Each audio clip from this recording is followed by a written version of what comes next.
ठीक है। चलो आज हम देखेंगे भारतीय संविधान भाग 9। इससे पहले हमने भाग 8 तक पढ़ लिए। तो भाग 9 में क्या है? पंचायत है। इसका भाग 9 का शीर्षक क्या है? इसका शीर्षक है पंचायत है। पंचायतों के बारे में पढ़ेंगे अपन। अनुच्छेद कहाँ से? 243 से 243 ओ तक है। कहाँ तक है? ओ तक है। ठीक है। तो इसमें इसने अनुच्छेद दे रखे हैं ये, तो हम इसके बारे में पढ़ेंगे। अनुच्छेद 243 में क्या है? परिभाषाएं दी गई। पंचायत से संबंधित परिभाषाएं कहां पर मिलेगी? अनुच्छेद 243। ठीक है, 243 परिभाषा। अनुच्छेद 243 ए में क्या है? ए में ग्राम सभा का गठन। ग्राम सभा का गठन होगा। कौन कौन शामिल होगा ग्राम सभा में? तो 18 वर्ष से ऊपर वाले उस पंचायत के सभी मतदाता, उस पंचायत के सभी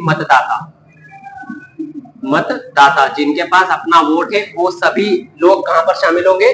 ग्राम सभा के वो सदस्य होंगे। इनसे मिलकर क्या बनेगी? ग्राम सभा। ठीक है, इनसे मिलकर ग्राम सभा, यानी कि आप भी ग्राम सभा के सदस्य हो जाएंगे। 18 वर्ष से ऊपर, मेरा वोट आ गया, ग्राम सभा का सदस्य में।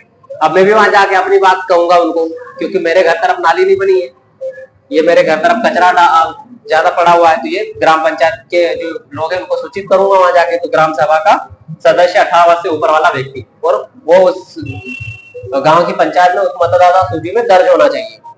ठीक है। अनुच्छेद 243 बी में क्या है? तो बी में पंचायतों का गठन किया जाएगा, कि पंचायतें बनेगी वो किस तरह से बनेगी, इसका बताएगा अनुच्छेद 200 बी में कि पंचायतें कैसे बनेगी। पंचायत 243 सी में पंचायतों की संरचना होगी, कि कैसे पंचायत बनेगी, उसकी संरचना क्या होगी।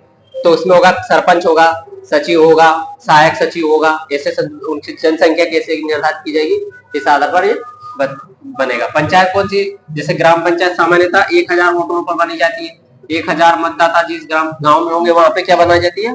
ग्राम पंचायत बनाई जाती है। मतदाता अगर होंगे तो क्या बनाई जाती है? ग्राम पंचायत बनाई जाती है। ठीक है, 1000 मतदाता पर।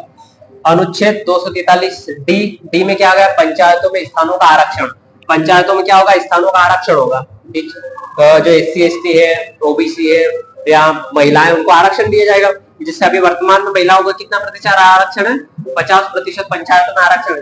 तभी तो महिला सरपंच बन जाती है, उसका पति सरपंच ही चलाता है। ऐसे हो रहा है ना पूरे देश में, ऐसे हो रहा। महिला सरपंच बन गई, अब वो तो घर पे बैठी है, उसका पति सरपंच बन के घूम रहा है उसका। ठीक है, तो ऐसा ही तो चल रहा है। क्या?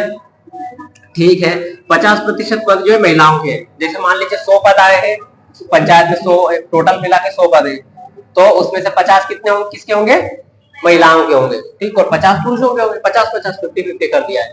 ठीक है। इसके बाद 243 डी में आरक्षण हो गया। 243 ई में क्या है? एग्जीक्यूटिव यानी कार्यकाल, पंचायतों का कार्यकाल या अवधि दी गई है इसमें, कि कार्यकाल कितना होगा। सामान्यतः कार्यकाल कितना होता है? 5 वर्ष का कार्यकाल होता है।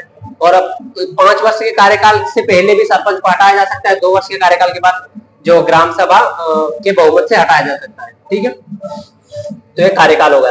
कार्यकाल कितने का होगा? 5 वर्ष का होगा। सामान्यता कितना होगा? 5 वर्ष का कार्यकाल होगा। ठीक, 243 ई में हो गया। 243 एफ में सदस्यता के लिए निर्योग्यता यानी अयोग्यताएं क्या क्या? सदस्य कौन व्यक्ति नहीं बन सकता।